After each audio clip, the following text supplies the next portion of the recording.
ಎಲ್ಲ ಮಕ್ಕಳೇ ಹೇಗಿದ್ದೀರಾ? ಎಲ್ಲರೂ ಆರಾಮಲ್ವಾ? ಮೇಧಾ ಟು ಸ್ಕೋರ್ ಮೋರ್ ಯೂಟ್ಯೂಬ್ ಚಾನಲ್ಗೆ ನಿಮ್ಮೆಲ್ಲರಿಗೆ ಸ್ವಾಗತ. ನಿಮ್ಗೆಲ್ಲ ಗೊತ್ತಿರುವ ಹಾಗೆ 24ರಿಂದ ನಮ್ಮ 6ನೇ 7ನೇ 8ನೇ 9ನೇ ಮಕ್ಕಳಿಗೆ ಪರೀಕ್ಷೆ ಶುರುವಾಗ್ತಾ ಇದೆ. ಸೊ ಈಗಾಗಲೇ ಇಲಾಖೆ ಕೆಲವೊಂದು ಮಾದರಿ ಪ್ರಶ್ನೆ ಪತ್ರಿಕೆಗಳನ್ನ ಬಿಟ್ಟಿದೆ. ಇವತ್ತಿನ ತರಗತಿಯಲ್ಲಿ ನಾವು 6ನೇ ತರಗತಿ ಗಣಿತದ ಮಾದರಿ ಪ್ರಶ್ನೆ ಪತ್ರಿಕೆಗಳಿಗೆ ಉತ್ತರವನ್ನು ಕಂಡು ಹಿಡಿದು ಅದನ್ನ ಚರ್ಚಿಸೋಣ. ಹಾಗಾದ್ರೆ ತಡ ಮಾಡದೆ ಶುರು ಮಾಡೋಣ ಬನ್ನಿ. ಮೊದಲಿಗೆ ನಾವು ಮಾದರಿ ಪತ್ರಿಕೆ ಪ್ರಶ್ನೆ ಪತ್ರಿಕೆಗೆ ಹೋಗೋಣ. 50 ಅಂಕಗಳದ್ದಾಗಿರ್ತದೆ. ನಿಮಗೆ 1.5 ಗಂಟೆ ಅಲ್ವಾ? 1.5 ಗಂಟೆ ಎಕ್ಸಾಮ್ ಇರ್ತದೆ. ಸೊ ಮೊದಲಿಗೆ ಸೂಚನೆ ಏನ್ ಕೊಟ್ಟಿರ್ತಾರೆ ಅದನ್ನ ಒಮ್ಮೆ ನೋಡಿಕೊಳ್ಳಿ. ಪ್ರಶ್ನೆಗಳನ್ನ ಓದಿ ಏನ್ ಮಾಡ್ಬೇಕು, ಅರ್ಥೈಸಿಕೊಂಡು ಉತ್ತರಿಸಬೇಕು. ಹಾಗೆ ಉತ್ತರಕ್ಕೆ ಸಂಬಂಧಿಸಿದ ಎಲ್ಲಾ ಹಂತಗಳನ್ನ ಸ್ಪಷ್ಟವಾಗಿ ಬರೀಲಿಕ್ಕಿದೆ. ಅದಕ್ಕೆ ಅಂಕಗಳು ಕೂಡ ಇದೆ. ಹಾಗೆ ಪ್ರಶ್ನೆ ಸಂಖ್ಯೆಯನ್ನ ಸ್ಪಷ್ಟವಾಗಿ ಉತ್ತರಿಸಿ ಅಂತ ಕೊಟ್ಟಿದ್ದಾರೆ. ಆದ್ರೆ ಇಷ್ಟು ಹೇಳಿ ಅವರೇನ್ ತಪ್ಪು ಮಾಡಿದ್ದಾರೆ ಅಂತ ಹೇಳಿದ್ರೆ, ಅವರೇ ಪ್ರಶ್ನೆಗಳನ್ನ ತಪ್ಪಾಗಿ ಕೊಟ್ಟಿದ್ದಾರೆ. ಸೊ ಅದ್ರ ಬಗ್ಗೆ ತಲೆ ಕೆಡಿಸ್ಕೊಳ್ಳೋದು ಬೇಡ. ನಾವು 1 2 3 4 ಅಂತ ಹೇಳಿ ಕ್ವೆಶ್ಚನ್ ಹಾಕ್ತಾ ಹೋಗೋಣ. ಬಟ್ ನೀವೇನ್ ಮಾಡ್ಬೇಕು ಅಂತ ಹೇಳಿದ್ರೆ, ಯಾವ ಪ್ರಶ್ನೆ ನಿಮ್ಗೆ ಕೊಟ್ಟಿದ್ದಾರೆ ನೋಡಿ, ಅದೇ ಪ್ರಶ್ನೆಯನ್ನ ಸರಿಯಾಗಿ ಬರೆದು, ಆಯ್ತಾ, ಅದೇ ಪ್ರಶ್ನೆಯನ್ನ ಸರಿಯಾಗಿ ಬರೆದು ನೀವು ಉತ್ತರವನ್ನು ಬರಿಬೇಕಾಗ್ತದೆ. ಸೊ ಮೊದಲ ಪ್ರಶ್ನೆ ಏನಿದೆ ನೋಡೋಣ ಒಮ್ಮೆ. ಕೆಳಗಿನ ಪ್ರತಿಯೊಂದು ಅಪೂರ್ಣ ಹೇಳಿಕೆಗಳಿಗೆ 4 ಅಥವಾ ಅದರ ಸರಿಯಾದ ಪರ್ಯಾಯವನ್ನ ಆರಿಸಿ ಮತ್ತು ಪರ್ಯಾಯಗಳನ್ನ ನೀಡಲಾಗಿದೆ. ವರ್ಣಮಾಲೆಯ ಅಕ್ಷರದೊಂದಿಗೆ ಸಂಪೂರ್ಣ ಉತ್ತರವನ್ನ ಬರೆಯಿರಿ ಅಂತ ಕೊಟ್ಟಿದ್ದಾರೆ. ಈ ಪ್ರಶ್ನೆಯೇ ಏನೋ ಒಂದು ದ್ವಂದ್ವ ರೀತಿಯಲ್ಲಿ ಇದೆ, ಕನ್ಫ್ಯೂಸಿಂಗ್. ನೀವ್ ಅರ್ಥ ಮಾಡ್ಕೊಳ್ಬೇಕಾದದ್ದು ಇದು MCQ ಅಂದ್ರೆ ಏನು? ಬಹು ಆಯ್ಕೆಯ ಪ್ರಶ್ನೆ. ಆಯ್ತಾ? ಬಹು ಆಯ್ಕೆಯ ಪ್ರಶ್ನೆ ಇದೆ ಇಲ್ಲಿ. ಸೊ ನೀವೇನ್ ಮಾಡ್ಬೇಕು ಅಂತ ಹೇಳಿದ್ರೆ, ಪ್ರಶ್ನೆಯನ್ನ ಸರಿಯಾಗಿ ಓದ್ಬೇಕು.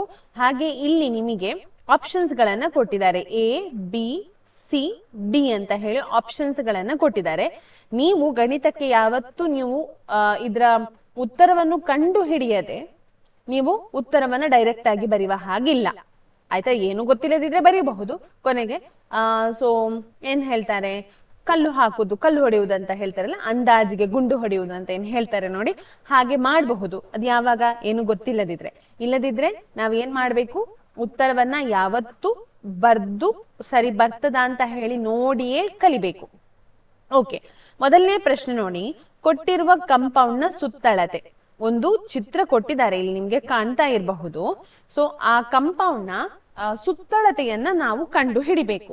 ಸುತ್ತಳತೆ ಮತ್ತೆ ಅಲ್ಲಿ ಆಪ್ಷನ್ ಇದೆ, ಅದು ಸರಿಯಾ ತಪ್ಪಾ ಅಂತ ಹೇಳಿ ಏನ್ ಮಾಡ್ಬೇಕು, ವಿಚಾರ ಮಾಡ್ಬೇಕಾಗ್ತದೆ.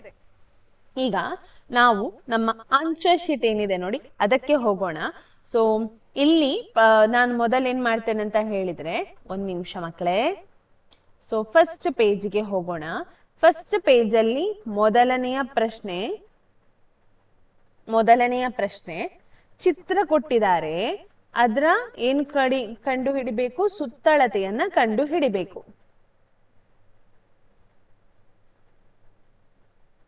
ಆಯ್ತಾ? ನಂತರ ಈ ರೀತಿಯ ಒಂದು ಚಿತ್ರ. ಓಕೆ, ಈ ರೀತಿಯ ಚಿತ್ರ. ಇದಕ್ಕೆ ಇದು 3 ಸೆಂಟಿಮೀಟರ್ ಅಂತ ಹೇಳಿ ಕೊಟ್ಟಿದ್ದಾರೆ. ಇದು 3 ಸೆಂಟಿಮೀಟರ್ ಇದೆ ಅಂತ ಹೇಳಿ ಕೊಟ್ಟಿದ್ದಾರೆ. ಇದು 4 ಸೆಂಟಿಮೀಟರ್ ಅಂತ ಕೊಟ್ಟಿದ್ದಾರೆ. ಇದು 1 ಸೆಂಟಿಮೀಟರ್, ಇದು 7 ಸೆಂಟಿಮೀಟರ್, ಹಾಗೆ ಇದು 4 ಸೆಂಟಿಮೀಟರ್ ಅಂತ ಹೇಳಿ ಕೊಟ್ಟಿದ್ದಾರೆ. ಈಗ ನಾವೇನ್ ಮಾಡ್ಬೇಕು ಅಂತ ಹೇಳಿದ್ರೆ, ಇದಕ್ಕೆ ABCಗಳನ್ನ ಹಾಕ್ಬೇಕು. ನೀವು ಪುಸ್ತಕದಲ್ಲಿ ಮಾಡ್ಬೇಕು ಅದನ್ನ. ABCDEF. ಆಯ್ತಾ? ಈಗ ಮತ್ತೊಂದು ಏನಂತ ಹೇಳಿದ್ರೆ, ಚಿತ್ರ ಮಾಡುವಾಗ ಯಾವಾಗ್ಲೂ ಯಾವ್ದ್ರಲ್ಲಿ ಮಾಡ್ಬೇಕು, ಪೆನ್ಸಿಲ್ ನಲ್ಲೇ ಮಾಡ್ಬೇಕು. ಪೆನ್ ನಲ್ಲಿ ಮಾಡುವ ಹಾಗಿಲ್ಲ, ಪೆನ್ಸಿಲ್ ನಲ್ಲೇ ಮಾಡ್ಬೇಕು. ಈಗ ಸುತ್ತಳತೆ ಕಂಡು ಹಿಡಿಯೋಣವಾ? ಇಲ್ಲೇ ಜಾಗ ಇದೆ, ನಾನು ಟೈಮ್ ಅಂದ್ರೆ ಪ್ಲೇಸ್ ವೇಸ್ಟ್ ಮಾಡ್ಲಿಕ್ಕೆ ಬೇಡ ನನಗೆ. ಸೊ ಇಲ್ಲೇ ಬರಿತೇನೆ. ಆ ಚಿತ್ರದ ಸುತ್ತಳತೆಯನ್ನ ಹೇಗೆ ಕಂಡು ಹಿಡಿಯುವುದು? ಎಲ್ಲಾ ಬಾಹುಗಳನ್ನ ಕೂಡಿಸ್ಬೇಕು. AB BC CD DE EF plus AF ಅಥವಾ FA ಅಂತ ಹೇಳಿ. ಮತ್ತೆ AB ಅಂದರೆ 3, BC ಅಂದರೆ 3, CD ಅಂತ ಹೇಳಿದ್ರೆ 1, DE ಅಂತ ಹೇಳಿದ್ರೆ ಸಾರಿ ಸಿ ಡಿ ಹೇಳಿದ್ರೆ 4, ಡಿಇ ಅಂತ ಹೇಳಿದ್ರೆ 1, ಇಎಫ್ 7, ಹಾಗೆ ಇದು 4. ಇದೆಲ್ಲವನ್ನ ಕೂಡಿಸಿ 3 + 3 6, 6 + 4 10, 11 11 18 18 22 ಸೆಂಟಿಮೀಟರ್. ಈಗ ನಾವು ಪ್ರಶ್ನೆಗೆ ಬರೋಣ. ಪ್ರಶ್ನೆಯಲ್ಲಿ ಎಲ್ಲಿ ಇದೆ 22 ಸೆಂಟಿಮೀಟರ್? ಎ, ಆಪ್ಷನ್ ಎ ಕೊಟ್ಟಿದಾರಲ್ವಾ? ಸೊ ನಾವು ಉತ್ತರ ಬರಿಬೇಕು. ಒಂದನೇದಕ್ಕೆ ಆಪ್ಷನ್ ಎ 22 ಸೆಂಟಿಮೀಟರ್. ಆಯ್ತಲ್ವಾ? ನಿಮಗೆ 1 ಮಾರ್ಕ್ ಸಿಗ್ತದೆ. ನಿಮಗೆ ಅರ್ಥ ಆಯ್ತಾ? ಓಕೆ, ಪ್ರಶ್ನೆ 2ಕ್ಕೆ ಬರೋಣ. ಪ್ರಶ್ನೆ 2, ಒಂದು ನಿಮಿಷ. ಪ್ರಶ್ನೆ 2ರಲ್ಲಿ ಏನಿದೆ ನೋಡೋದಾದ್ರೆ, ಪ್ರಶ್ನೆ 2 ಹೀಗೆ ಹೇಳ್ತದೆ ನೋಡಿ. ಕಾಣ್ತಾ ಉಂಟಾ ನಿಮ್ಗೆ ಪ್ರಶ್ನೆ 2? ಪ್ರಶ್ನೆ 2ಅನ್ನ ನೋಡಿ. ಈ ಕೆಳಗಿನ ಆಕೃತಿಗಳಲ್ಲಿ ಕಡಿಮೆ ಸುತ್ತಳತೆ ಹೊಂದಿರುವ ಆಕೃತಿ ಯಾವುದು? ಒಂದು ಚಿತ್ರ ಕೊಟ್ಟಿದ್ದಾರೆ, ಅದರ ಬಾಹು 6 ಸೆಂಟಿಮೀಟರ್ ಅಂತ ಕೊಟ್ಟಿದ್ದಾರೆ, ಮತ್ತೊಂದು ಆಯತ ಕೊಟ್ಟಿದ್ದಾರೆ. ಚೌಕ ಮತ್ತು ಆಯತ ಇದೆ. ಸೊ ಚೌಕದ್ದು 5 ಉದ್ದ ಮತ್ತೆ 4 ಅಗಲ ಅಂತ ಹೇಳಿ ಕೊಟ್ಟಿದ್ದಾರೆ. ಈಗ ಇದೆರಡರ ಸುತ್ತಳತೆಯನ್ನ ಕಂಡು ಹಿಡಿಬೇಕು ನಾವು. ಸೊ ಹಾಗಾಗಿ ನಾವು ನಮ್ಮ ಉತ್ತರ ಪತ್ರಿಕೆಗೆ ಹೋಗೋಣ. ಉತ್ತರ ಪತ್ರಿಕೆಯಲ್ಲಿ ಮೊದಲಿಗೆ ನೀವು ಏನ್ ಮಾಡ್ಬೇಕು, ಒಂದು ಚೌಕ ಬಿಡಿಸುವ. ಆಯ್ತಾ? ಇದರ ಬಾಹು 6 ಸೆಂಟಿಮೀಟರ್ ಅಂತ ಹೇಳಿ ಕೊಟ್ಟಿದ್ದಾರೆ. ಹಾಗೆ ಇಲ್ಲೊಂದು ಆಯತ ಬಿಡಿಸುವ. ಇದು 5 ಸೆಂಟಿಮೀಟರ್, ಹಾಗೆ ಇದು ಅಗಲ 4 ಸೆಂಟಿಮೀಟರ್. ಚೌಕದ ಸುತ್ತಳತೆ, ಚೌಕದ ಸುತ್ತಳತೆ, ಚೌಕದ ಸುತ್ತಳತೆಗೆ ಒಂದು ಸೂತ್ರ ಇದೆ ಅಲ್ವಾ? 4 × L ಅಥವಾ ಎ ಅಂತ ಹೇಳಿ ಬರಿಬಹುದು. ಎಲ್ ಅಂತ ಹೇಳಿದ್ರೆ ಬಾಹು ಎಂದರ್ಥ. 4 × 6, 4 ಎಷ್ಟು?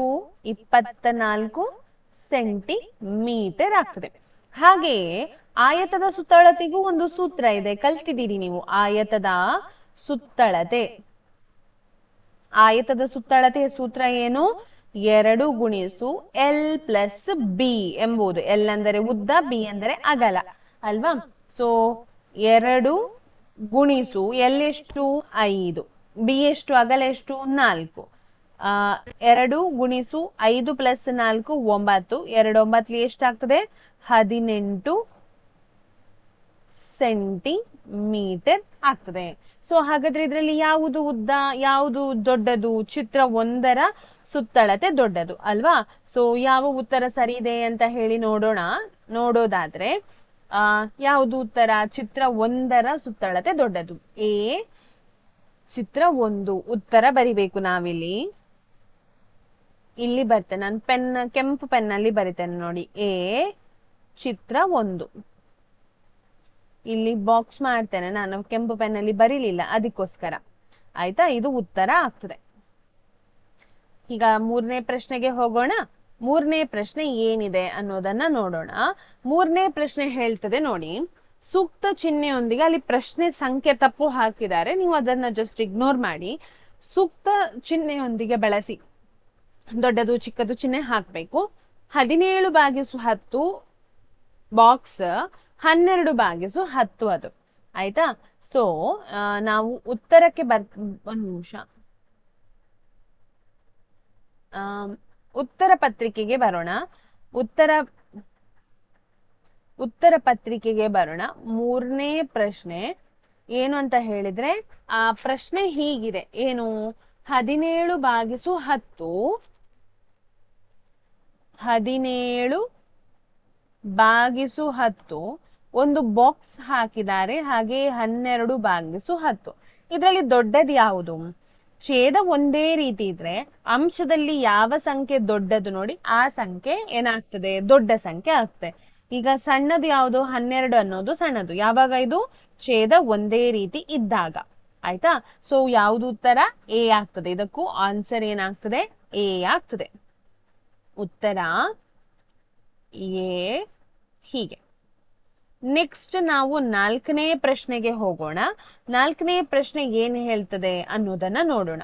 ಕೋನವನ್ನ ಅಳೆಯಲು ಬಳಸುವ ಮಾಪಕ, ಅಳೆಯಲು ಬಳಸುವ ಸಾಧನ. ಕೋನವನ್ನ ಎಷ್ಟೆಷ್ಟು ಕೋನ ಅಂತ ಹೇಳಿ ಅಳಿಬೇಕಾದ್ರೆ ಯಾವ ಸಾಧನವನ್ನ ನೀವು ಬಳಸ್ತೀರಿ? ಸಿ ಅಲ್ವಾ, ಕೋನ ಮಾಪಕವನ್ನ ನಾವು ಬಳಸ್ತೇವೆ. ಸೊ ಉತ್ತರ ಏನಾಗಿದೆ? ಸಿ, ಕೋನ ಮಾಪಕ. ಆಯ್ತಾ? ಇದಿಷ್ಟು ಒಂದನೇ ಏನು ಕ್ವೆಶ್ಚನ್ ಪೇಪರ್ನ ಒಂದನೇ ಸೆಟ್ ಇಲ್ಲಿಗೆ ಮುಗೀತದೆ. ಅಂದ್ರೆ ಒಂದನೇ ಮೇನ್ ಕ್ವೆಶ್ಚನ್ ಮುಗೀತದೆ, ಒಂದನೇ ರೋಮನ್ ನಂಬರ್ ಮುಗೀತದೆ. ನೆಕ್ಸ್ಟ್ ಎರಡನೇ ರೋಮನ್ ನಂಬರ್ಗೆ ಬರ್ತಾ ಇದ್ದೇವೆ. ಬಿಟ್ಟ ಸ್ಥಳವನ್ನ ತುಂಬಿರಿ ಅಂತ ಹೇಳಿದ್ದಾರೆ. ಸೊ ಬಿಟ್ಟ ಸ್ಥಳದಲ್ಲಿ 4ನೇ ಪ್ರಶ್ನೆಗೆ ಉತ್ತರ, ಐದನೇ ಪ್ರಶ್ನೆಗೆ ಉತ್ತರ, ಒಂದು ಸಮತ್ರಿಭುಜದಲ್ಲಿರುವ ರೇಖಾ ಸಮಿತಿಗಳ ಸಮಮಿತಿಗಳ ಸಂಖ್ಯೆ ಎಷ್ಟು ಅಂತ ಹೇಳಿ ಕೇಳಿದ್ದಾರೆ. ಸೊ ನಾವು ಉತ್ತರ ಏನ್ ಮಾಡ್ಬೇಕು ಅನ್ನೋದನ್ನ ನೋಡೋಣ. ಒಂದ್ ನಿಮಿಷ. ಒಂದು ಸಮಮಿತಿ ತ್ರಿಭುಜದಲ್ಲಿ ಇದು ಎರಡನೇ, ಹೀಗೆ ಬರಿಬೇಕು ನೀವು. ಒಂದು ಸಮಮಿತಿ ತ್ರಿಭುಜ ಅಂದ್ರೆ ಎಲ್ಲಾ ಬಾಹುಗಳು ಸಮ ಇದ್ದಾಗ, ಇದು ಚಿತ್ರ ಸ್ವಲ್ಪ ಆಚೀಚಾಯ್ತು.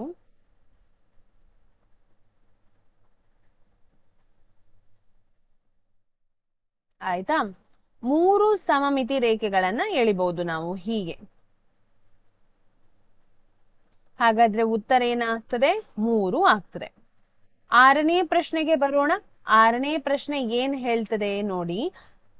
-1ರ ಸಂಕಲನದ ವಿಲೋಮ. ಸಂಕಲನ ಮತ್ತು ವ್ಯವಕಲನದ ವಿಲೋಮಗಳು ನಿಮಗೆ ಗೊತ್ತಿರಬಹುದು ಹೇಗೆ ಮಾಡುದು ಅಂತ ಹೇಳಿ. ಅಂದ್ರೆ -1ರ ವಿಲೋಮ ಏನಾಗ್ತದೆ ಅಂತ ಹೇಳಿದ್ರೆ +1 ಮಾಡುದು. ಆಯ್ತಾ? +1 ಮಾಡುದು. ಈಗ +8 ಕೊಟ್ಟಿದ್ರೆ ಏನ್ ಬರಿತೀರಿ? -8 ಅಂತ ಬರಿಬೇಕು. ಆಯ್ತಾ? ಸೊ +1. 7ನೇ ಪ್ರಶ್ನೆಗೆ ಹೋಗೋಣ. 7ನೇ ಪ್ರಶ್ನೆ ಏನ್ ಹೇಳ್ತದೆ ಅನ್ನ ನೋಡೋಣ. ಒಂದು ಚೌಕಾಕೃತಿಯ ಸುತ್ತಳತೆ 64 ಸೆಂಟಿಮೀಟರ್ ಆದರೆ ಅದರ ವಿಸ್ತೀರ್ಣ ಎಷ್ಟು ಅಂತ ಹೇಳಿ ಕೊಟ್ಟಿದ್ದಾರೆ. ಈಗ ಚೌಕಾಕೃತಿ ಇದೆ, ನಮ್ಮಲ್ಲೊಂದು ಚೌಕ ಇದೆ, ಅದರ ಸುತ್ತಳತೆ ಕೊಟ್ಟಿದ್ದಾರೆ. ಆಯ್ತಾ? ಸುತ್ತಳತೆ ಕೊಟ್ಟಿದ್ದಾರೆ. ಎಷ್ಟಂತೆ? 64 ಸೆಂಟಿಮೀಟರ್ ಅಂತೆ. ಈಗ ಸುತ್ತಳತೆಗೊಂದು ಸೂತ್ರ ಇದೆಯಾ? ಏನು? 4L ಅನ್ನೋದು ಅಲ್ವಾ? 4L ಅಂದರೆ 64. ಹಾಗಾದ್ರೆ ಬಾಹು ಎಷ್ಟು ಅಂತ ಕಂಡು ಹಿಡಿಬೇಕಲ್ವಾ? ಒಂದು ಬಾಹು ಎಷ್ಟು ಚೌಕದ್ದು? 4 1 4 1 4 2 ಉಳಿತು 6. ಸೊ ಎಷ್ಟು ಬಂತು? 16 ಸೆಂಟಿಮೀಟರ್ ಅಂತ ಹೇಳಿ ಬಂತು. ಏನು? ಇದು ಬಾಹು. ಹಾಗಾದ್ರೆ ವಿಸ್ತೀರ್ಣ ಕಂಡು ಹಿಡಿಯುವ ಸೂತ್ರ ಹೇಗೆ? ವಿಸ್ತೀರ್ಣ ಕಂಡು ಹಿಡಿಲಿಕ್ಕೆ L ಗುಣಿಸು L ಅಂದರೆ ಉದ್ದ ಗುಣಿಸು ಉದ್ದ. ಆಯ್ತಾ? ಉದ್ದ ಗುಣಿಸು ಉದ್ದ ಮಾಡಿದ್ರೆ ಏನಾಗ್ತದೆ? ನಮಗೆ ವಿಸ್ತೀರ್ಣ ಸಿಗ್ತದೆ. 16 ಗುಣಿಸು 16 ಅಂತ ಹೇಳಿದ್ರೆ 256 ಸೆಂಟಿಮೀಟರ್ ಸ್ಕ್ವೇರ್ ಆಗ್ತದೆ. ಇದು ಚೌಕದ ವಿಸ್ತೀರ್ಣ. ಆಯ್ತಾ? ಈಗ 8ನೇ ಪ್ರಶ್ನೆಗೆ ಬರೋಣ. 8ನೇ ಪ್ರಶ್ನೆ ಏನಿದೆ ಅನ್ನೋದನ್ನ ನೋಡೋಣ. 8ನೇ ಪ್ರಶ್ನೆ ನೋಡಿ. ಖಾಲಿ ಚೌಕದಲ್ಲಿ ಸೂಕ್ತವಾದ ಸಂಖ್ಯೆಯನ್ನ ಬರೀರಿ ಅಂತ ಹೇಳಿ ಕೊಟ್ಟಿದ್ದಾರೆ. 8ನೇ ಪ್ರಶ್ನೆ ಹೇಳುವ ಪ್ರಕಾರ ಒಂದು ಏನಿದೆ? ಭಿನ್ನ ರಾಶಿ ಇದೆ. 42/84 ಅಂದ್ರೆ 6 ಎಷ್ಟು ಅಂತ ಹೇಳಿ. ಇದನ್ನ ನಾವೀಗ ಬಗೆಹರಿಸ್ಬೇಕು. ಆ ಖಾಲಿ ಜಾಗದಲ್ಲಿ ಏನ್ ಬರಿಬೇಕು ಅನ್ನೋದನ್ನ ಬರಿಬೇಕು. ನೋಡಿ ಅದನ್ನ ಹೇಗೆ ಮಾಡೋದು? 42/84 ಅಂದರೆ 6 ಕ್ವೆಶ್ಚನ್ ಮಾರ್ಕ್.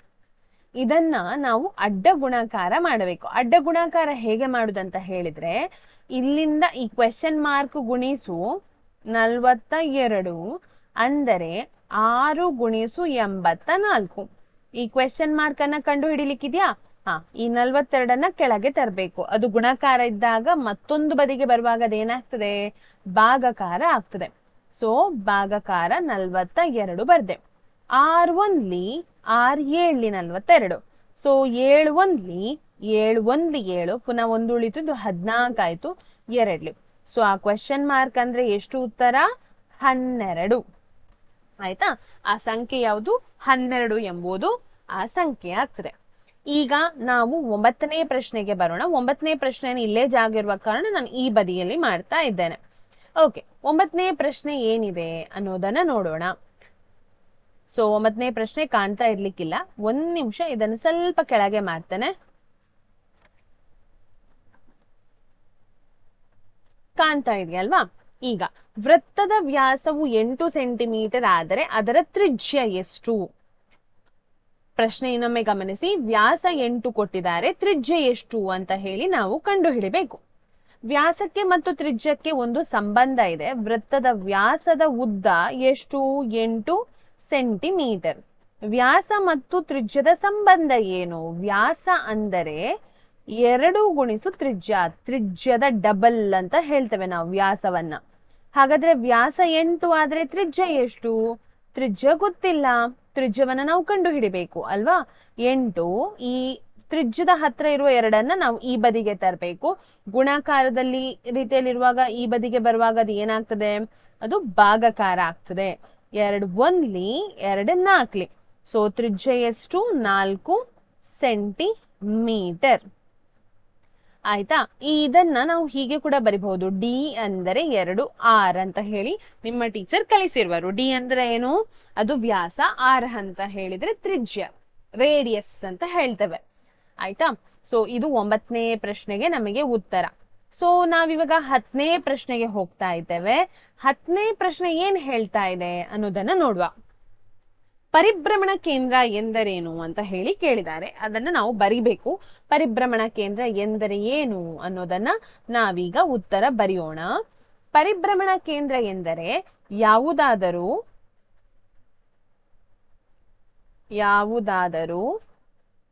ವಸ್ತುವು ಸುತ್ತುವಂತಹ ಕೇಂದ್ರ ಬಿಂದು. ಯಾವುದಾದರೂ ವಸ್ತುವು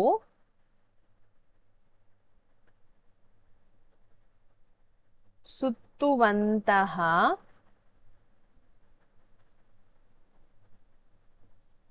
ಕೇಂದ್ರ ಬಿಂದು, ಅಥವಾ ಇದನ್ನ ಹೀಗೆ ಕೂಡ ನಾವು ಕರಿಬಹುದು, ಆವರ್ತನ ಕೇಂದ್ರ.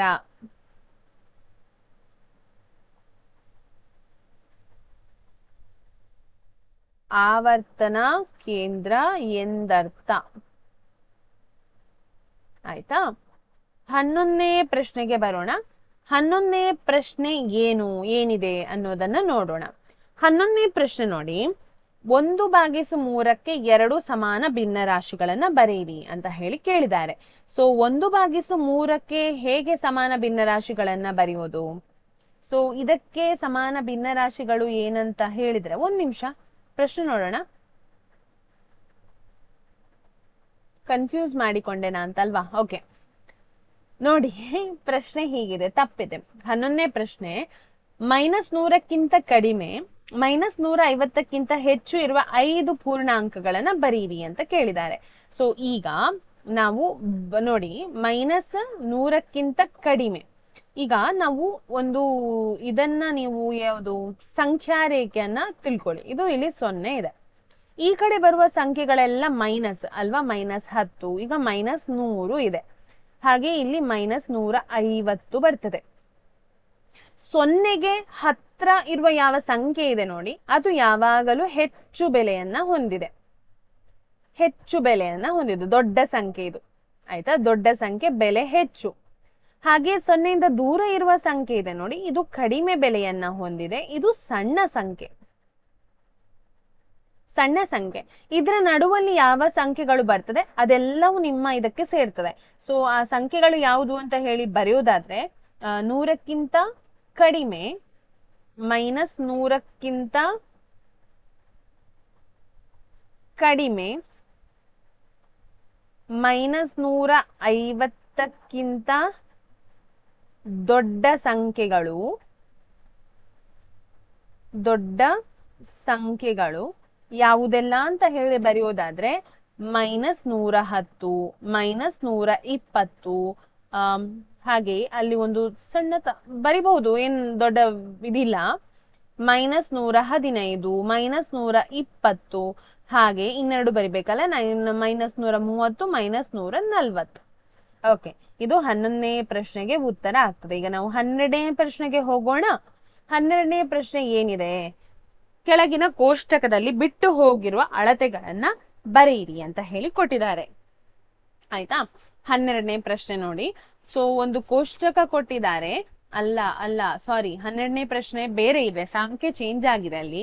ಸೊ ಲಾಭ ಧನಾತ್ಮಕವಾದರೆ -50 ಲಾಭವನ್ನು ಮತ್ತು -30 ನಷ್ಟವನ್ನ ಹೇಗೆ ನಿರೂಪಿಸ್ತೀರಿ, ಹೇಗೆ ಬರಿತೀರಿ ಅಂತ ಹೇಳಿ ಕ್ವೆಶ್ಚನ್ ಅದು.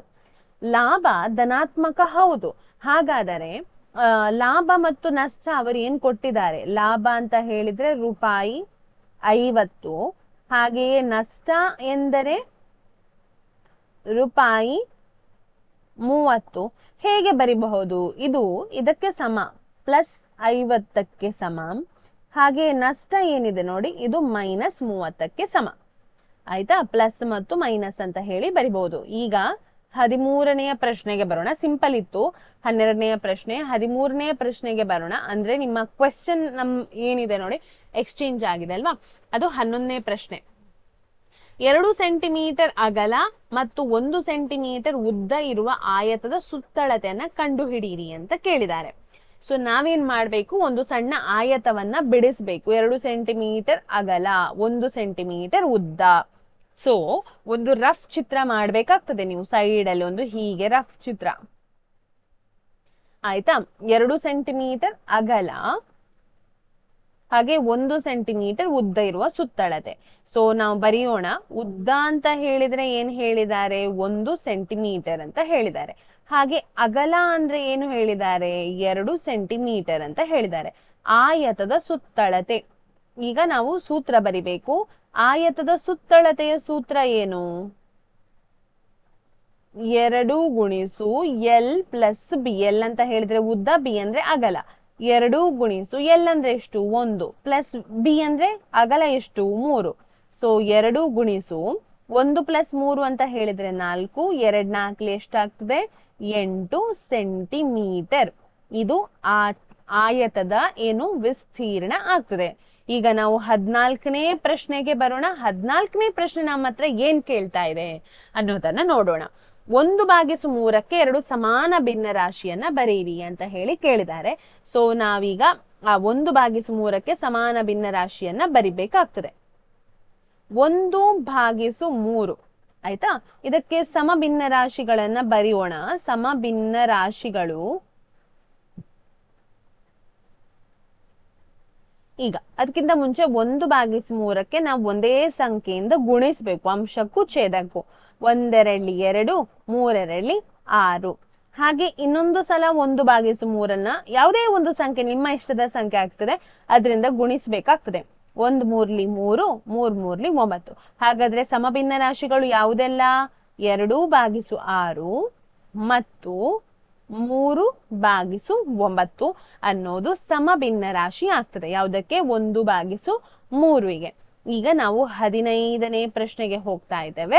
15ನೇ ಪ್ರಶ್ನೆಗೆ ಏನ್ ಕೇಳ್ತಾ ಇದೆ ಅನ್ನೋದನ್ನ ನೋಡೋಣ.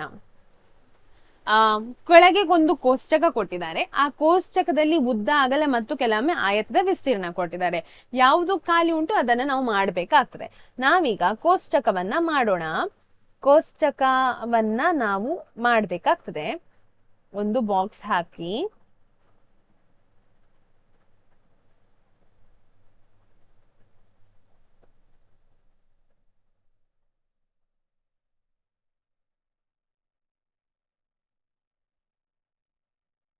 ಆಯ್ತಾ.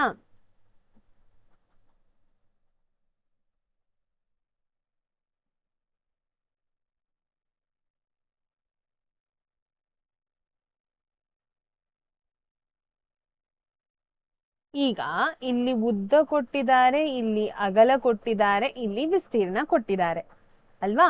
ಒಂದು ಆಯತ ಇದೆ, ಅದರ ಉದ್ದ 15, ಅಗಲ 10, ವಿಸ್ತೀರ್ಣ ಕೊಡ್ಲಿಲ್ಲ.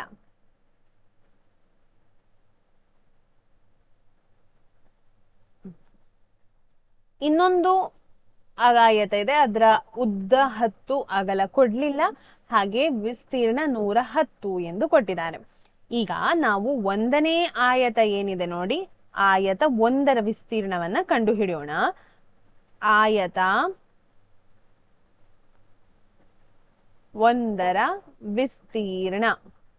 ಆಯತ 1ರ ವಿಸ್ತೀರ್ಣ ಹೇಗೆ ಕಂಡು ಹಿಡಿಯುವುದು, ಉದ್ದ ಗುಣಿಸು ಅಗಲ, L ಗುಣಿಸು B ಅಲ್ವಾ. ಉದ್ದ ಎಷ್ಟು, ಉದ್ದ 15, ಅಗಲ ಎಷ್ಟು, 10. 15 10 ಎಷ್ಟು, 150. Centimetre square. ಆಯ್ತಾ, 150 ಆಗ್ತದೆ. ಹಾಗೆಯೇ ಚಿತ್ರ 2 ಇದೆ ನೋಡಿ, ಆಯತ 2ರ ವಿಸ್ತೀರ್ಣ. ಈ ವಿಸ್ತೀರ್ಣವನ್ನು ಆಲ್ರೆಡಿ ನಮ್ಮಲ್ಲಿ ಕೊಟ್ಟಿದ್ದಾರೆ. ಎಷ್ಟು ಕೊಟ್ಟಿದ್ದಾರೆ? 110 ಎಲ್ ಗುಣಿಸು ಬಿ. 110 ವಿಸ್ತೀರ್ಣ ಎಲ್ ಕೊಟ್ಟಿದ್ದಾರೆ, ಆದ್ರೆ ಬಿ ಕೊಡ್ಲಿಲ್ಲ, ಕಂಡು ಹಿಡಿಬೇಕು. ಈ 10ನ್ನ ನಾವು 110ರ ಬದಿಗೆ ಕಳಿಸ್ಬೇಕಲ್ವಾ? ಆಗ ಏನಾಗ್ತದೆ? ಗುಣಕಾರ ಇದ್ದದ್ದು ಭಾಗಕಾರ ಆಗ್ತದೆ. ಸೊ 110 ಭಾಗಿಸು 10 ಆಗ್ತದೆ. 0ಗೆ 0 ಕಟ್ ಆಗ್ತದೆ, ಉಳ್ದದು 11 ಸೆಂಟಿಮೀಟರ್. ಆಯ್ತಾ? ಇದು ಏನಾಗ್ತದೆ? ಉತ್ತರ ಆಗ್ತದೆ. ಸೊ ಅದನ್ನ ಬೇಕಾದ್ರೆ ಮತ್ತೆ ಅದರಲ್ಲಿ ಬರಿಬಹುದು. ಆದ್ರೆ ಇದು ಮಾಡಬೇಕು, ಮಾಡಿದ್ರೆ ಮಾರ್ಕ್ ಇದೆ ಇದಕ್ಕೆ ಪ್ರತಿಯೊಂದಕ್ಕೂ ನಿಮ್ಗೆ. ಸೊ ಈಗ 16ನೇ ಪ್ರಶ್ನೆಗೆ ಹೋಗೋಣ. 16ನೇ ಪ್ರಶ್ನೆ ಏನ್ ಹೇಳ್ತದೆ ಅನ್ನೋದನ್ನ ನೋಡೋಣ.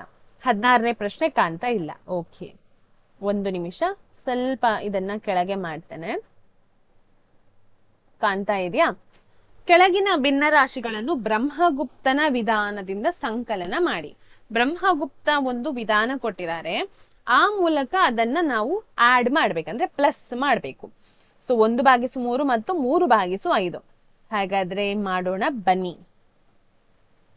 ಓಕೆ, 1/3 ಪ್ಲಸ್ 3/5 ಕೂಡಿಸ್ಲಿಕ್ಕೆ ಬ್ರಹ್ಮಗುಪ್ತನ ವಿಧಾನ ಏನಂತ ಹೇಳಿದ್ರೆ 3 ಮತ್ತು 5ರ ಲಸ ತೆಗಿಬೇಕು. 3 ಮತ್ತು 5ರ ಲಸ ತೆಗಿಬೇಕು. 3 ಮತ್ತು 5ರ ಲಸ ಏನಾಗ್ತದೆ? ಅದೇ ಸಂಖ್ಯೆಯ ಗುಣಕಾರ ಆಗ್ತದೆ. ಯಾಕೆ ಹೇಳಿದ್ರೆ ಅದೆರಡು ಸಂಖ್ಯೆಗಳು ಒಂದಕ್ಕೊಂದು ಭಾಗ ಆಗಿ ಹೋಗುದಿಲ್ಲ. 3 5 ಏನಾಗ್ತದೆ? 15 ಆಗ್ತದೆ. 15 ಅನ್ನೋದು ಅದರ ಲಸ. ಈಗ 1/3 ಬರ್ತು, ಅದಕ್ಕೆ 15ರಿಂದ ಗುಣಿಸಿ, ಲಸದಿಂದ ಗುಣಿಸ್ಬೇಕು. 3 1 3 5 15. ಉತ್ತರ ಎಷ್ಟು ಬಂತು? 1 5 5 ಬಂತು. ಹಾಗೆ ಇನ್ನೊಂದು ಸಂಖ್ಯೆ ಇದೆಲ್ಲ, 3/5 ಗುಣಿಸು 15 ಮಾಡಿ. 5 1 5 3 15. ಈಗ 3 ಮತ್ತು 3 ಇದೆ, ಅದನ್ನ ಗುಣಿಸಿ 3 3 9. ಈ ಎರಡೂ ಸಂಖ್ಯೆಗಳನ್ನ ಕೂಡಿಸಿದಾಗ 9 ಮತ್ತು 5ಅನ್ನ ಕೂಡಿಸಿದಾಗ ಬರುವ ಉತ್ತರ ಎಷ್ಟು? 14. ಸೊ ಅದೆರಡವನ್ನು ಕೂಡಿಸಿದಾಗ ಬರುವ ಉತ್ತರ ಏನಾಗ್ತದೆ? 14 ಆಗ್ತದೆ. ಸೊ ಇದು ಬ್ರಹ್ಮಗುಪ್ತನ ರೀತಿಯ ಒಂದು ಸಂಕಲನ. ಆಯ್ತಾ? ನೆಕ್ಸ್ಟ್ ಪ್ರಶ್ನೆಗೆ ಹೋಗೋಣ. ನಾವು 17ನೇ ಪ್ರಶ್ನೆಗೆ ಹೋಗೋಣ. 17ನೆಯ ಪ್ರಶ್ನೆ ಏನಿದೆ ಅನ್ನೋದನ್ನ ನೋಡೋಣ ಬನ್ನಿ. 5 ಮತ್ತು ಭಾಗಿಸು 12 ಮತ್ತು 30 ಭಾಗಿಸು 84 ಭಿನ್ನ ರಾಶಿಗಳು ಸಮಾನ ಭಿನ್ನ ರಾಶಿಗಳೇ ಎಂದು ಏನ್ ಮಾಡ್ಬೇಕು? ಪರಿಶೀಲಿಸಬೇಕು. ಹೇಗೆ ಪರಿಶೀಲಿಸುವುದು ಇದನ್ನ? ಸೊ ನಾವೀಗ ಅದು ಸಮಾನ ಭಿನ್ನ ರಾಶಿಯ 5/12 ಮತ್ತು ಯಾವುದು? ಇದನ್ನ ಮೊದಲಿಗೆ ಬರೆಯುವಾಗ ಹೀಗೆ ಬರಿಬೇಕು, 30/84. ಇದನ್ನ ಅಡ್ಡ ಗುಣಾಕಾರ ಮಾಡ್ಬೇಕು. ಅಡ್ಡ ಗುಣಾಕಾರ ಅಂದ್ರೆ ಒಂದರಿಂದ ಒಂದನ್ನ ಗುಣಿಸ್ಬೇಕು. 5 ಗುಣಿಸು 84 ಅಂದರೆ 12 ಗುಣಿಸು 30. 5 84 ಎಷ್ಟು ಬರ್ತದೆ? 5 4 20, 2 ಉಳಿತು, 5 8 40, 42, 420. 12 3 36, 1 0 ಹಾಕ್ಬೋದು. ಇದು ಸರಿಯಾಗಿದೆಯಾ? ಇಲ್ಲ. ಸೊ ಸಮಾನ ಭಿನ್ನರಾಶಿ ಅಲ್ಲ. ಇಲ್ಲೇ ಬರೀರಿ. ಹಾಗಾದರೆ ಇವು ಸಮಾನ ಭಿನ್ನ ರಾಶಿ ಅಲ್ಲ. ಆಯ್ತಾ? ಈಗ 18ನೆಯ ಪ್ರಶ್ನೆಗೆ ಹೋಗೋಣ. 18ನೆಯ ಪ್ರಶ್ನೆ ಏನ್ ಹೇಳ್ತಾ ಇದೆ ಅನ್ನೋದನ್ನ ನೋಡೋಣ. 18ನೆಯ ಪ್ರಶ್ನೆ ನೋಡಿ, ಬಾಹುವಿನ ಉದ್ದ AB 3 ಸೆಂಟಿಮೀಟರ್ ಮತ್ತು ಕರ್ಣ AC 5 ಸೆಂಟಿಮೀಟರ್ ಇರುವ ABCD ಆಯತವನ್ನ ರಚಿಸಿ. ನನಗೆ ಇದರಲ್ಲಿ ಆಯತ ರಚಿಸ್ಲಿಕ್ಕೆ ಆಗುದಿಲ್ಲ, ಸೊ ಹಾಗಾಗಿ ನಾನು ಆಯತ ರಚಿಸ್ತಿಲ್ಲ. ಅದ್ರ ವಿಡಿಯೋ ನಾನು ಬೇರೆ ಮಾಡಿ ಹಾಕ್ತೇನೆ. ಸೊ ಇದನ್ನ ಸ್ಕಿಪ್ ಮಾಡ್ತಾ ಇದ್ದೇನೆ. ನಾವು 18ನೆಯ ಪ್ರಶ್ನೆನ ಸ್ಕಿಪ್ ಮಾಡ್ತಾ ಇದ್ದೇನೆ. ನೆಕ್ಸ್ಟ್ ನಾವು 19ನೆಯ ಪ್ರಶ್ನೆಗೆ ಹೋಗೋಣ. ಈ ಚಿತ್ರಗಳಿಗೆ ರೇಖಾ ಸಮಮಿತಿ ಅಕ್ಷಗಳನ್ನ ಎಳೀರಿ ಅಂತ ಹೇಳಿ ಕೊಟ್ಟಿದ್ದಾರೆ. ಸೊ 19ನೇ ಪ್ರಶ್ನೆ ನಾವು ಮಾಡ್ತಾ ಇರುವಂತದ್ದು. 18ನೇ ಪ್ರಶ್ನೆ ನನಗೆ ಮಾಡ್ಲಿಕ್ಕೆ ಆಗುದಿಲ್ಲ, ನಾನು ಹೇಳಿದೆ. ಸೊ 19ನೇ ಪ್ರಶ್ನೆ ನೋಡಿ, ಚಿತ್ರ ಇದೆ, ಒಂದು ತ್ರಿಭುಜ ಕೊಟ್ಟಿದ್ದಾರೆ. ಹಾಗೆ ಅದರ ಎರಡು ಶೃಂಗಗಳಲ್ಲಿ ಒಂದು ರೌಂಡ್ ಹಾಕಿದ್ದಾರೆ. ಇದಕ್ಕೆ ರೇಖಾ ಸಮಮಿತಿ ಅಕ್ಷ ಎಳಿಬೇಕು ನಾವು. ಸೊ ಹೇಗೆ ಎಳಿಬಹುದು? ಹೀಗೆ ಹಾಕಬಹುದು ಅಲ್ವಾ. ಇನ್ನೊಂದು ಚಿತ್ರ ಇದೆ.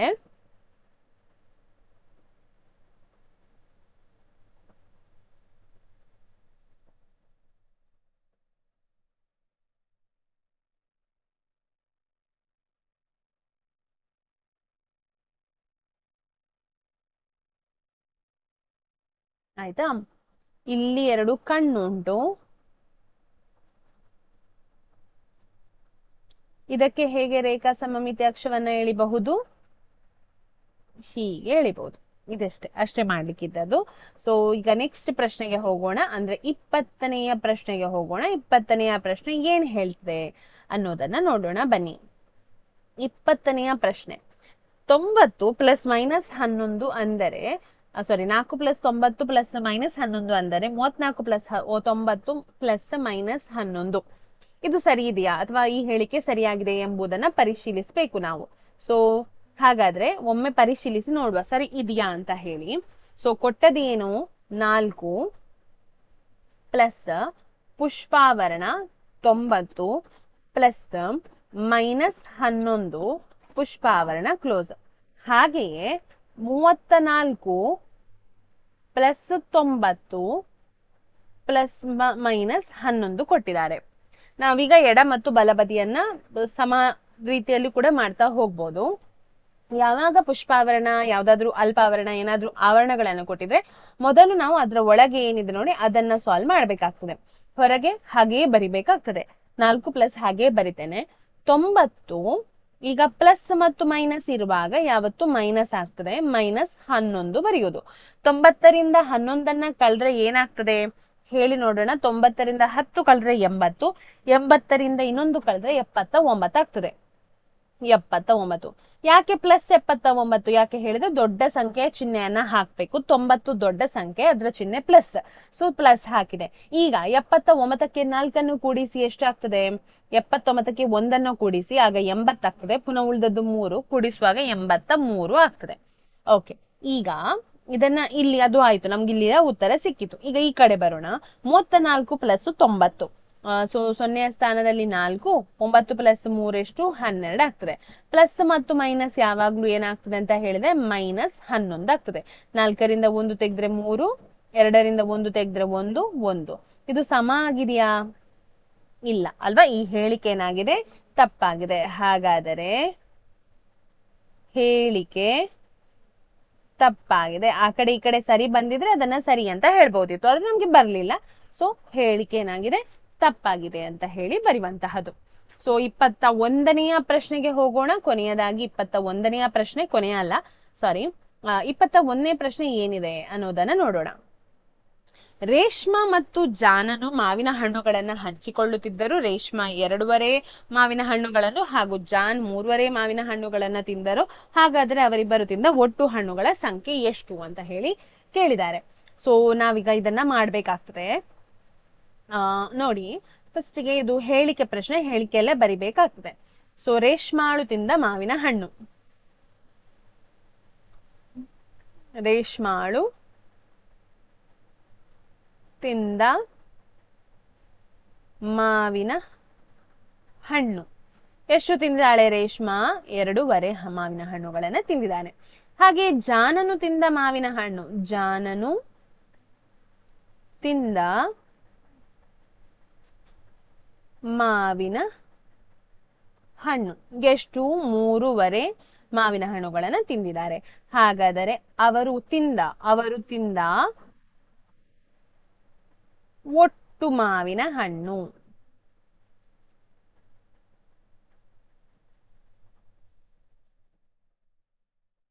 ಈಗ ಈ ಕಡೆ ಬರೆಯೋಣ. ಇದು 2.5 ಏನಿದೆ ನೋಡಿ, ಅದನ್ನ ನಾವು ವಿಷಮ ಭಿನ್ನ ರಾಶಿಗೆ ಪರಿವರ್ತಿಸಬೇಕು. 2 ನೋಡಿ ಅಂಶ ಮತ್ತು ಪೂರ್ಣ ಸಂಖ್ಯೆಯಿಂದ ಅದನ್ನು ಗುಣಿಸಿ. 2 4 ಪ್ಲಸ್ 1 ಅಂಶವನ್ನ ಈಗ ಪ್ಲಸ್ ಮಾಡಿ. 4 ಪ್ಲಸ್ 1 5 ಆಯ್ತು. 5ನೇ 2 ಆಯ್ತು. ಸೊ ಹಾಗೆ 3.5 ಏನಿದೆ ನೋಡಿ, ಅದನ್ನ ಮಾಡುವಾಗ 2 3 6 ಪ್ಲಸ್ 1 7, 7ನೇ 2 ಆಯ್ತು.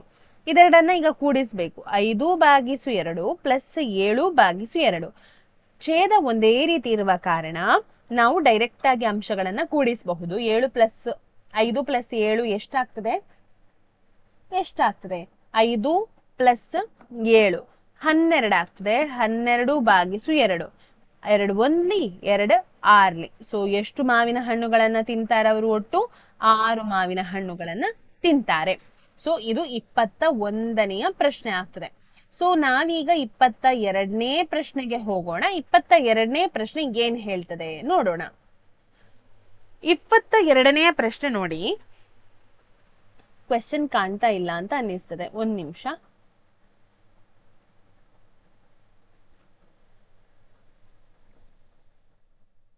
ಕಾಣ್ತಾ ಇದೆಯಲ್ಲವ ಈಗ? ಓಕೆ, ನೋಡಿ, ಓದಿ. ವರುಣ್ ಹಾಗೂ ರಾಧಾ ರಸಪ್ರಶ್ನೆ ಕಾರ್ಯಕ್ರಮದಲ್ಲಿ ಭಾಗವಹಿಸಿದರು. ವರುಣ್ ಮೊದಲನೇ ಸುತ್ತಿನಲ್ಲಿ 3 ಅಂಕ, ಎರಡನೇ ಸುತ್ತಿನಲ್ಲಿ 0 ಅಂಕ, ಮೂರನೇ ಸುತ್ತಿನಲ್ಲಿ 9 ಅಂಕಗಳನ್ನು ಗಳಿಸಿರುತ್ತಾನೆ. ಹಾಗೆ ರಾಧಾ ಆಯಾ ಸುತ್ತಿನಲ್ಲಿ 9 + 0 + 3 ಅಂಕಗಳನ್ನು ಗಳಿಸಿರುತ್ತಾಳೆ. ಹಾಗಾದರೆ ಅವರಿಬ್ಬರಲ್ಲಿ ಅತಿ ಹೆಚ್ಚು ಅಂಕಗಳನ್ನು ಗಳಿಸಿದವರು ಯಾರು ಎಂದು ಕೇಳಿದ್ದಾರೆ.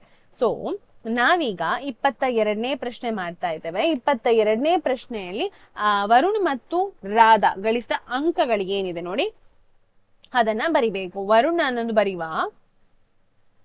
ವರುಣ ಗಳಿಸಿದ ಅಂಕಗಳು ಮೊದಲನೇ ಸುತ್ತಿನಲ್ಲಿ 3 ಅಂಕ, ಎರಡನೇ ಸುತ್ತಿನಲ್ಲಿ 0 ಅಂಕ, ಹಾಗೆಯೇ ಮೂರನೇ ಸುತ್ತಿನಲ್ಲಿ 9 ಅಂಕಗಳನ್ನ ಗಳಿಸ್ತಾನೆ. ಒಟ್ಟು 12 ಅಂಕಗಳನ್ನ ಗಳಿಸ್ತಾನೆ. ಯಾರು? ವರುಣ್. ಹಾಗೆ ರಾಧಾ ಎಷ್ಟು ಅಂಕ ಗಳಿಸ್ತಾರೆ? ಅಂತ ಹೇಳಿದ್ರೆ 9 ಅಂಕ ಮೊದಲನೇ ಸುತ್ತಿನಲ್ಲಿ, 0 ಅಂಕ ಎರಡನೇ ಸುತ್ತಿನಲ್ಲಿ, ಹಾಗೂ 3 ಅಂಕ ಕೊನೆಯ ಸುತ್ತಿನಲ್ಲಿ, ಅಂದ್ರೆ ಮೂರನೇ ಸುತ್ತಿನಲ್ಲಿ 12 ಅಂಕಗಳನ್ನ ಗಳಿಸ್ತಾರೆ. ಇವರಿಬ್ಬರಲ್ಲಿ ಅತಿ ಹೆಚ್ಚು ಯಾರು ಅಂಕ ಗಳಿಸಿದ್ದು? ಇಬ್ಬರು ಸಮಾನ ಅಂಕಗಳನ್ನ ಗಳಿಸಿರುತ್ತಾರೆ. ಇಬ್ಬರು ಸಮಾನ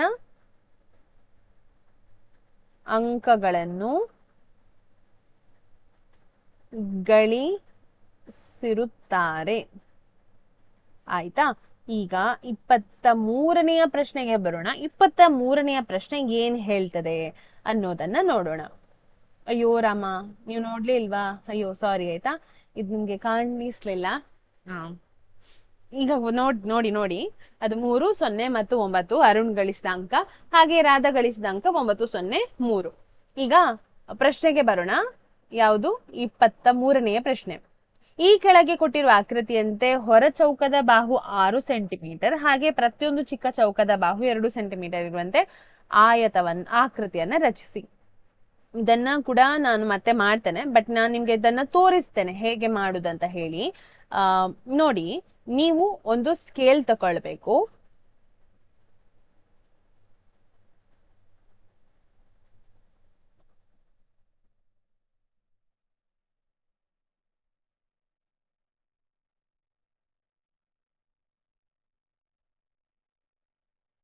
ಇದನ್ನ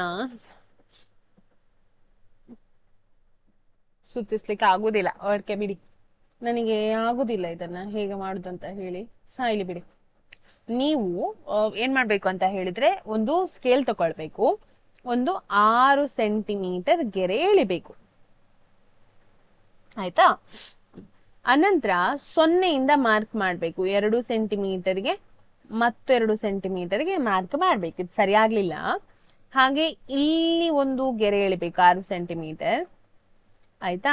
2 ಸೆಂಟಿಮೀಟರ್ಗೆ ಮತ್ತೆ 2 ಸೆಂಟಿಮೀಟರ್ಗೆ ಹಾಕ್ಬೇಕು. ಹಾಗೆ ಇಲ್ಲಿಂದ ಇನ್ನೊಂದು ಗೆರೆ ಎಳಿಬೇಕು. ಅಲ್ಲಿ ಕೂಡ 2 ಸೆಂಟಿಮೀಟರ್ಗೆ 2 ಸೆಂಟಿಮೀಟರ್ಗೆ ಮಾರ್ಕ್ ಮಾಡಬೇಕು. ಇದನ್ನ ಮತ್ತೆ ಜೋಡಿಸಿ. ಈಗ ಈ ಲೈನಿಂದ ಈ ಲೈನಿಗೆ ಒಂದು ಗೆರೆ, ಹಾಗೆ ಈ ಲೈನಿಂದ ಈ ಲೈನಿಗೆ ಒಂದು ಗೆರೆ, ಮತ್ತೆ ಇಲ್ಲಿಂದ ಒಂದು ಗೆರೆ, ಹಾಗೆ ಇಲ್ಲಿಂದ ಒಂದು ಗೆರೆ. ಆಯ್ತಾ? ಇದು ಒಟ್ಟಿಗೆ ದೊಡ್ಡ ಚೌಕದ ಬಾಹು ಇಲ್ಲಿ ಬರಿಬಹುದು. ದೊಡ್ಡ ಚೌಕದ ಬಾಹು ಎಷ್ಟು? 6 ಸೆಂಟಿಮೀಟರ್. ಇದು ಸಣ್ಣ ಚೌಕದ್ದು ಇದೆಯಲ್ವಾ, ಇದು 2 ಸೆಂಟಿಮೀಟರ್ ಆಗ್ತದೆ. ಸೊ ಸಣ್ಣ, ಇದು ಸರಿ ಇಲ್ಲ ನನ್ನದು. ಯಾಕೆ ಹೇಳಿದ್ರೆ ನಾನು ಏನೋ ಕೌಂಟ್ ಮಾಡಿದಲ್ಲ, ಸಣ್ಣ ಚೌಕದ ಬಾಹು ನಿಮ್ಗೆ ಸರಿ ಬರ್ತದೆ ಆಯ್ತಾ. ಎಷ್ಟು ನೀವು ಸ್ಕೇಲ್ ಉಪಯೋಗಿಸಿ ಮಾಡ್ಬೇಕು, ಮಾತ್ರ ಅಳತೆ ಪಟ್ಟಿ ಉಪಯೋಗಿಸಿ ಮಾಡ್ಬೇಕು. ಓಕೆ, ಸೊ ಇದು ಆಯ್ತು 23ನೇ ಪ್ರಶ್ನೆ. ಈಗ ನಾವು 24ನೇ ಪ್ರಶ್ನೆಗೆ ಬರೋಣ, ಅಂದ್ರೆ ಕೊನೆಯ ಪ್ರಶ್ನೆ 24ನೆಯ ಪ್ರಶ್ನೆ. ಮತ್ತೆ ಒಂದು ನನಗೆ ಡೌಟ್ ಏನ್ ಗೊತ್ತಾ, ನಿಮಗೆ ಕ್ವೆಶನ್ ಪೇಪರ್ ಇರುವಂತಹದ್ದು 40 ಮಾರ್ಕಿಗೆ, 10 ಮಾರ್ಕ್ ಮೌಖಿಕ ಆಗಿರ್ತದೆ, ಓರಲ್ ಆಗಿರ್ತದೆ ಆಯ್ತಾ. ಸೊ ಅಲ್ಲೇನೋ ಕನ್ಫ್ಯೂಷನ್ ಆಗಿದೆ. ಸೊ ಅವರು 50 ಅಂತ ಕೊಟ್ಟಿದ್ದಾರೆ. ನೆಕ್ಸ್ಟ್ ಗೆ ನೋಡಿ, ಕೊನೆಯ ಪ್ರಶ್ನೆಗೆ ಬರೋಣ. ಕೊನೆಯ ಪ್ರಶ್ನೆ ಏನಿದೆ ಅನ್ನೋದನ್ನ ನೋಡಿ. ನಿಮ್ಗೆಲ್ಲ ಕಾಣ್ತಾ ಇರ್ಬೋದು ಈಗ ಪ್ರಶ್ನೆ. ಮೇಲಿನ ಚಿತ್ರಗಳಲ್ಲಿ ಕೆಳಗಿನ ಅಂಶಗಳನ್ನ ಹೊಂದಿರುವ ಚಿತ್ರಗಳನ್ನ ಗುರುತಿಸಿ. ಸೊ ಅವರು ಕೆಲವು ಚಿತ್ರ ಕೊಟ್ಟಿದ್ದಾರೆ ABCD ಅಂತ ಹೇಳಿ. ಹಾಗೆ ಒಂದು ಪ್ರಶ್ನೆಗಳನ್ನ ಕೊಟ್ಟಿದ್ದಾರೆ. ರೇಖಾ ಸಮಮಿತಿ ಹೊಂದಿರುವ ಚಿತ್ರ ಯಾವುದು, ರೇಖಾ ಸಮಮಿತಿ ಮತ್ತು ಭ್ರಮಣ ಸಮಮಿತಿಯನ್ನು ಹೊಂದಿರುವ ಚಿತ್ರ ಯಾವುದು, ಭ್ರಮಣ ಸಮಮಿತಿ ಮಾತ್ರ ಹೊಂದಿರುವ ಚಿತ್ರ ಯಾವುದು, ಹಾಗೆ ರೇಖಾ ಸಮಮಿತಿ ಮತ್ತು ಭ್ರಮಣ ಸಮಮಿತಿ ಹೊಂದಿರದ ಚಿತ್ರ ಯಾವುದು ಅಂತ ಹೇಳಿ. ಈಗ ಚಿತ್ರ ನೀವು ಗಮನಿಸಿದೀರಿ ಅಂತ ಹೇಳಿ ಭಾವಿಸ್ತೇನೆ. ಸೊ ಮೊದಲ ಪ್ರಶ್ನೆಗೆ ಉತ್ತರವನ್ನ ಬರೆಯೋಣ. ಮೊದಲನೇ ಪ್ರಶ್ನೆ ಏನಿತ್ತು, ರೇಖಾ ಸಮಮಿತಿಯನ್ನ ಹೊಂದಿರುವ ಚಿತ್ರ ಯಾವುದು ಅಂತ ಹೇಳಿ.